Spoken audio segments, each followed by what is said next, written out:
Part 1. You are going to hear a conversation between an agent and a student. First, you have some time to look at questions 1 to 6.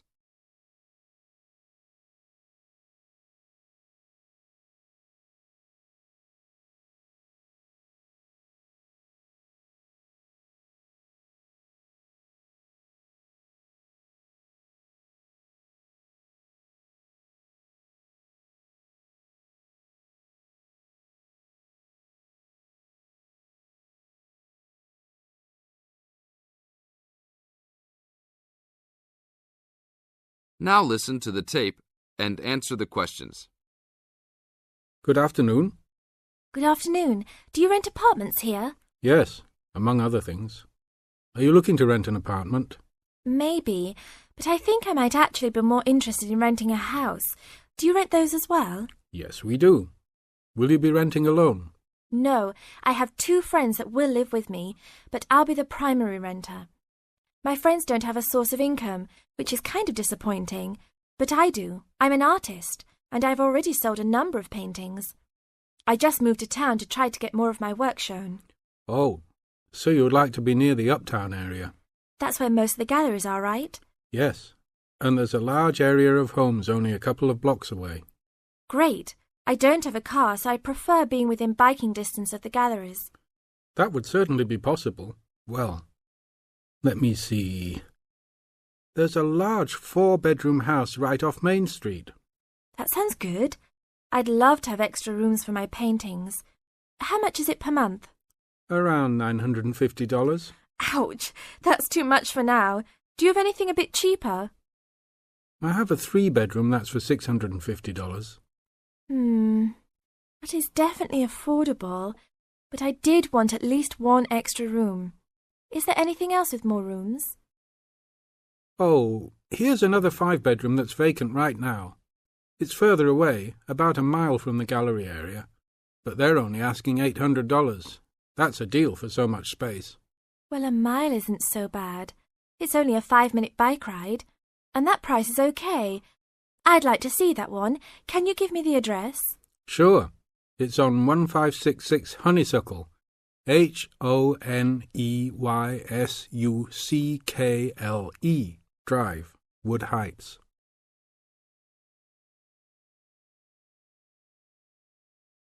Now look at questions 7 to 10.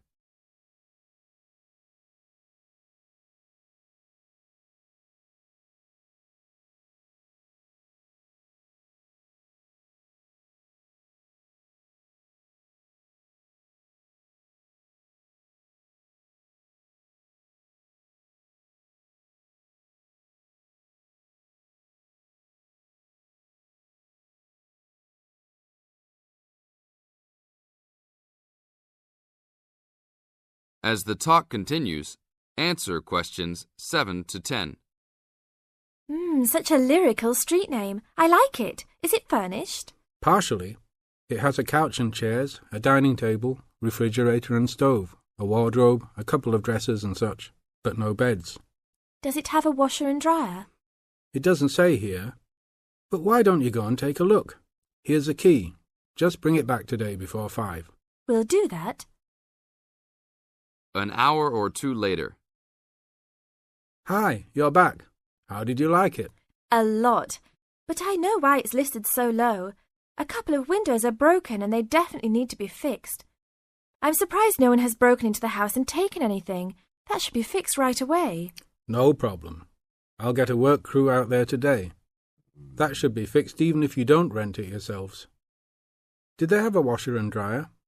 No, but I can wash clothes by hand until I find good used ones. There was another thing, though. The tiles in the kitchen floor were broken and lying all over the place. You'd need to put in a new kitchen floor as well. OK, I'll talk about that with the landlord. If you can do those 2 things, then I'll take it as soon as you're ready. That is the end of part 1. You now have half a minute to check your answers.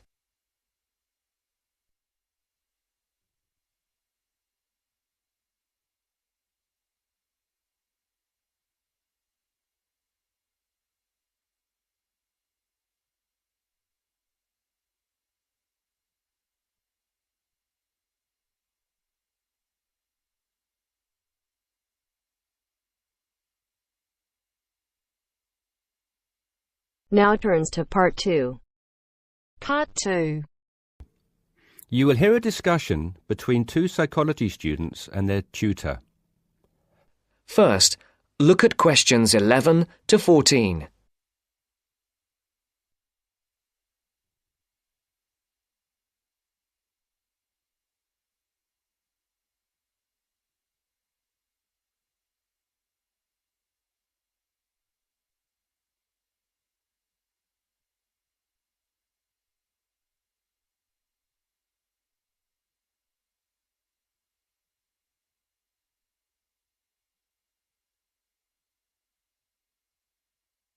Listen carefully. So, how did you find the lecture yesterday? Reasonably interesting, but he sort of rushed through Maslow's work, which, considering it's been covered before, is fine for everyone else except me, who missed the last lesson. Why don't you fill him in then, Tina? Me?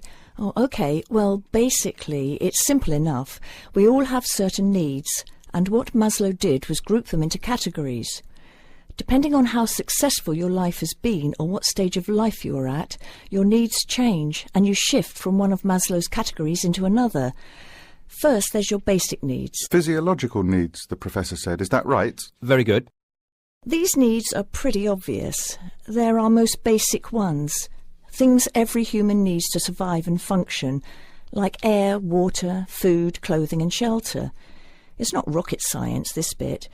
Maslow just points out that until we have satisfied those basic needs, our desires don't evolve into anything more complex and we don't seek any greater form of fulfillment. Isn't that a bit irrelevant today? Not really.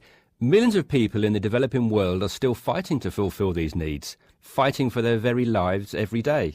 Good point. So anyway, Maslow represented what he called his hierarchy of needs on a pyramid, or in 2D, a triangle.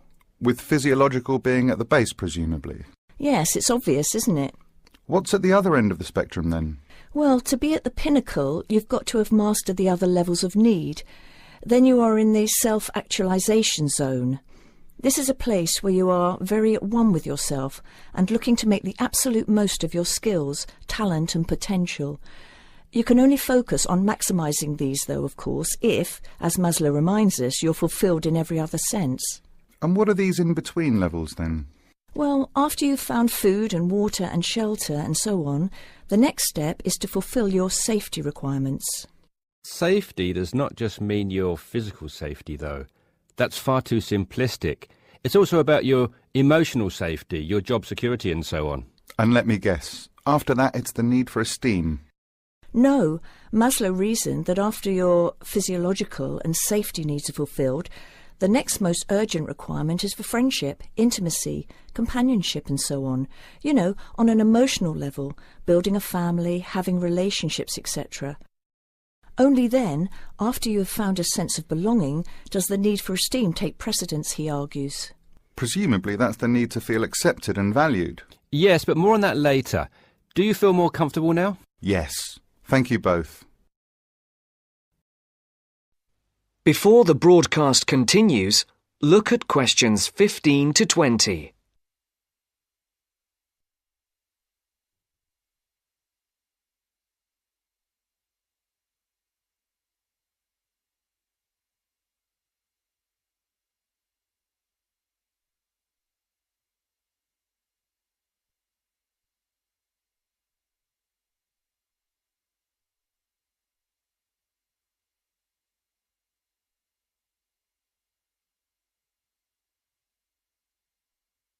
You will now listen to the second part of the talk.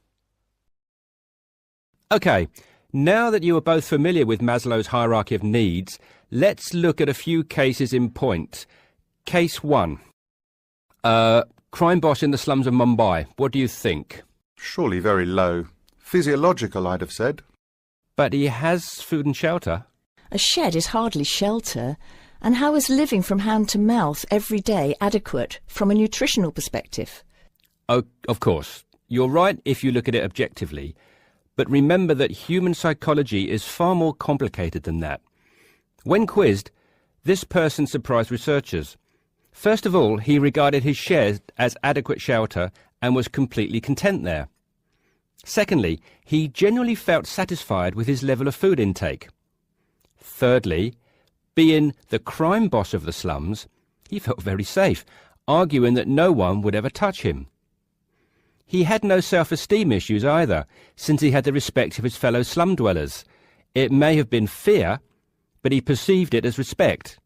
That is all that matters, and was quite content with who he was. I see. So it's not just about the reality of your situation, but also how you perceive that reality. Exactly. Most people would be very low on the hierarchy in his position, feeling like they wanted and needed much more. He did not. Now, what about case 2? A multi-millionaire rock star.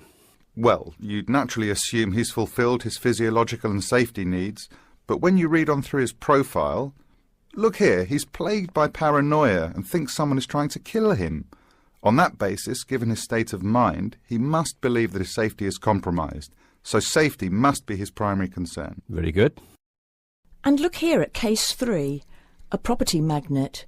Having suffered badly during the recession, his portfolio of properties is in danger of being repossessed. In fact, look, he's in danger of losing everything and being left without even enough to support himself. Wow, so I guess he's gone from very high up right down to the bottom. Exactly. Even his basic needs are no longer secure. An excellent example of how there can be movement both ways on the pyramid. Case 4, a housewife. She must have some esteem issues, surely. Read on. She is quite content and well respected and loved by her friends and family. What's more, being a housewife is all she ever wanted to do, and she has excelled at the task. Therefore, forget esteem. This lady has maximised her potential in her eyes. She's right at the top. And case 5? A very sad case. It is what it is. There are always innocent victims of war, and he was left with nothing, not even a home over his head. Every day is a struggle to survive. How sad.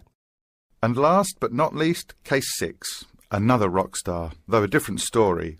He says the only thing he craves is friendship. He has everything, but is awfully lonely. I think it's obvious where he is on Maslow's hierarchy. Indeed. That is the end of part 2. You now have half a minute to check your answers.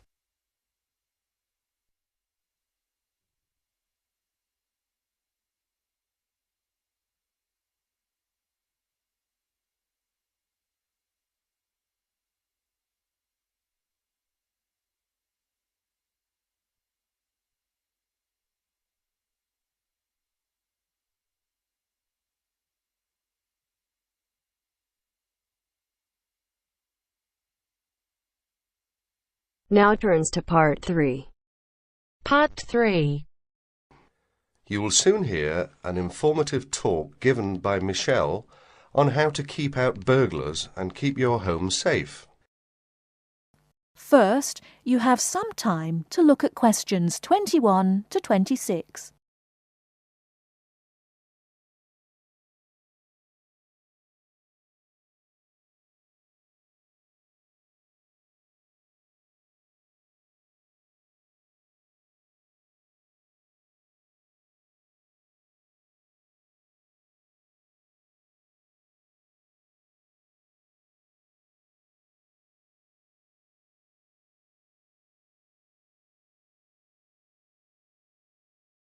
Now listen carefully and answer questions 21 to 26.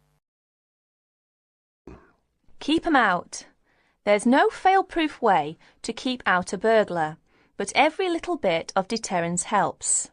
Even if you can't afford a security system, you can take a few minutes to make your home a little safer. Some relatively simple steps will greatly decrease the odds of a break-in, which means you can enjoy a bit more peace of mind. And isn't that what home is all about? Think like a burglar. If you were one, how would you get into your home? Evaluate your home from the inside and out, night and day.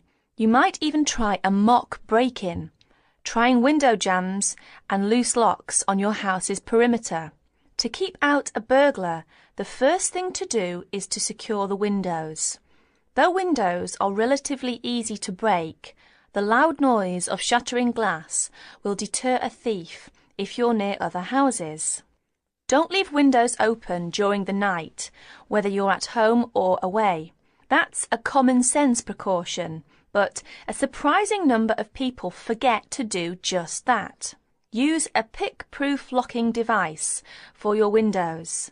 Make sure the frames are solid. If you're beyond the earshot of your neighbours, they won't hear the glass breaking. Consider installing a plexiglass sheet for the more accessible windows. This will make entry through them more difficult. Your doors should also be secured. If you don't have a peephole, install one in the front door. If you have one, make sure that you and your family are in the habit of using it.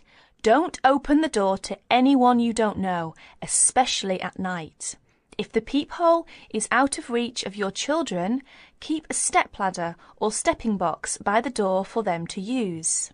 If there's any glass within 2 feet of your front door lock, consider a locking device that would be out of reach if the glass is broken. Now, a few tips on how to protect your valuables. Don't leave your valuables, stereo, computer, jewellery, etc., where they can be seen from the window. If you don't want to hide everything from sight, consider blinds. Make a valuables inventory. Keep a record of your expensive and personally significant items, not just a listing, but a photographic or videotape record if possible. Store this inventory at another location. This is helpful for both the police and the insurance agency to identify the stolen goods. Use an engraving pen to mark these items with some kind of personal identifying information, such as your initials, in an inconspicuous place. This also helps record your possessions in case of any other mishap, such as fire or flood.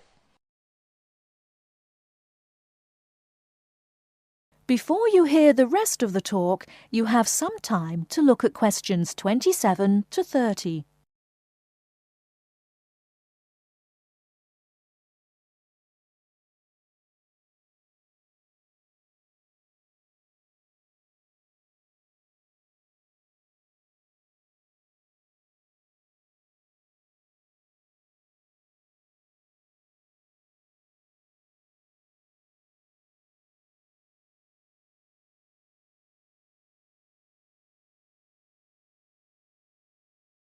Now listen and answer questions 27 to 30.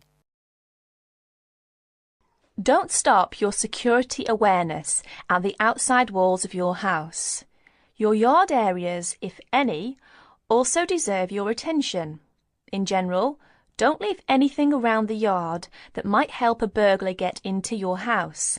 Ladders, stackable boxes, or any garden tools should be put away, preferably in a locked cabinet.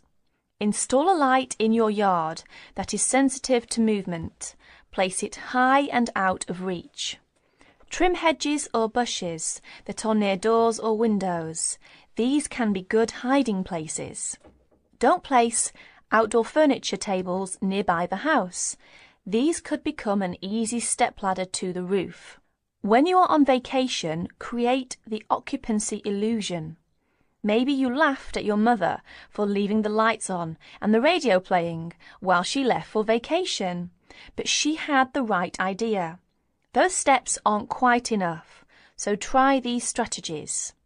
Buy electronic timers that turn lights on and off at different times. Hook up a timer to your TV for a few hours each evening. Turn up the volume too. Not enough to annoy the neighbours, just enough that a lurker at the windowsill couldn't miss hearing it. Have your newspaper and mail delivery suspended. If you don't have time to do this, ask a neighbour to pick them up for you. Ask a neighbour to park in your driveway or parking place. Think about having someone house-sit your home. If it's a relative or friend, it may cost you no more than the contents of your refrigerator. You can also find professional house-sitters or house-sitting services that find someone to stay while you're away. Leave your shades as they are normally, or at least don't close up everyone. One sign of a vacant house is closed shades during the day. Lock your garage door with a padlock.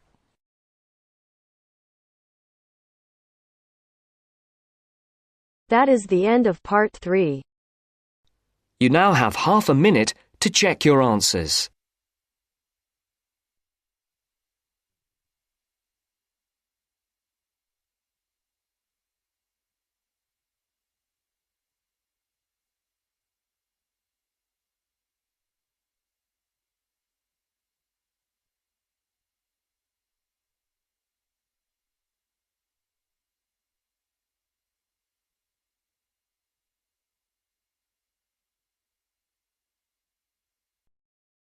Now turns to part 4. Part 4. First, you have some time to look at questions 31 to 40.